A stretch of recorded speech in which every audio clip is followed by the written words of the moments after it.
Ассалаумағалейкум қазақ елі. Бүгін біз осы көптеген сұрақтар келіп жатыр.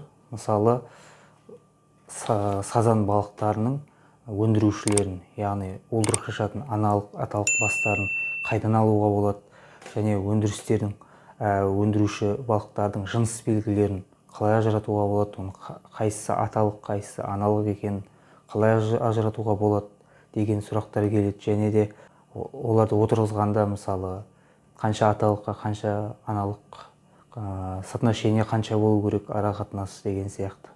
Және де уылдырық шашатын жер қандай болу керек, қандай температурада шашады деген сияқты көптеген сұрақтар келіп жатыр. Бүгін міне біз осы сұрақтарға жеке-жеке тоқталатын боламыз. Достар, міне бірінші сұрақ бойынша өндірушілерді қайдан алуға болады? Өндірушілерді көктем мезгілінде уылдырық шашатын уақыттарынан бір ай бұрын кемі кез келген балықшылардан немесе көлдерден, өзен көлдерден аулап алсаңыздар болады. Ол үшін уылдырық жақсы беретін балықтар салмағы 1,5-2 килограмм болу керек. Сол балықтар сізге жақсы өнім береді. Және өндірушілердің жыныс белгілері қалай ажыратуға болады деген көптеген сұрақтар келеді. Жыныс белгілері аталық, аналық сазандардың жыныс белгілерін ажырату бір күрделі жұмыс деп айтуға болады. Өйткені оны көктем мезгілінде ғана ажырату оңай. Көктем уақытында әсіресе күннің жылынған, су температурасы 15 градустан жоғары болған, яғни оңтүстік аймақтарда ол наурыз айының орта шегіне келеді. Сол кездерде соңғы шегіне, орта шегіне, соңғы шегіне келеді. Сол кездерде аналық белгілер қарны астынан қарағанда ісіңкі және анал тесіктері қызарып тұрады. Ал аталықтар керісінше қарында денесі біркелкі, анал тесігі ондай қызармаған және сыртқы терісі ішіне қарай иіліп тұрады.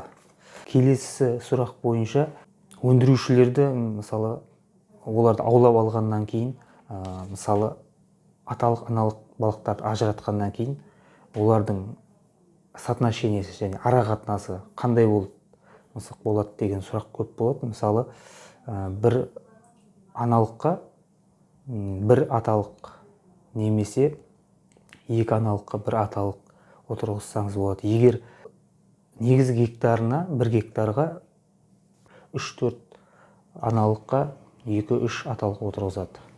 Егер аналық балықтарыңыз әлде қайдан ірі болса, егер қолыңызға түскен бары сол болса, онда аталық неғұрлым аналықтан саны көп болғаны дұрыс. Мысалы, 2 келік аналыққа 1 келіктерден 2 аталықтан отырғызсаңыздар болады.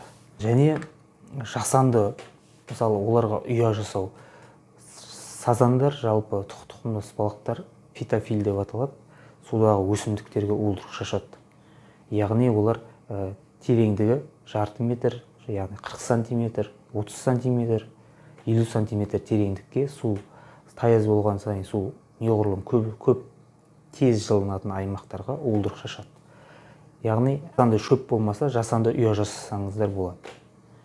Ол жасанды ұя жасау ешқандай қиындық тудырмайды.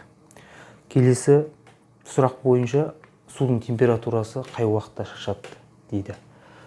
Судың температурасы сазандар 18 бен 24 градус аралығында шашады. Негізінде жаппай 20-22 градус аралығында жаппай шашып бітіреді сазандар. Сол аралықты ескеріп, судың температурасын өлшеп отырсаңыздар өздеріңізге жақсы. Жасанды көлдің суын тексеріп отыру ешқандай қиындық тұрмайды. Ол үшін кішкентай термометр алып, суға салып қойып, күнде бақылап отырсаңыздар болады. Және де көбінесе балық өсіру шаруашылықтарында мынандай әдіс қолданылады.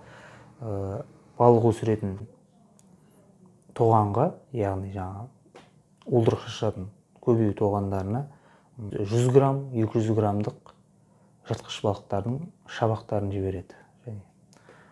Мысалы, шортан, көксерке сияқты. Олар судағы көптеген ұсақ пайдасы жоқ балықтарды жеп азайтып отырады.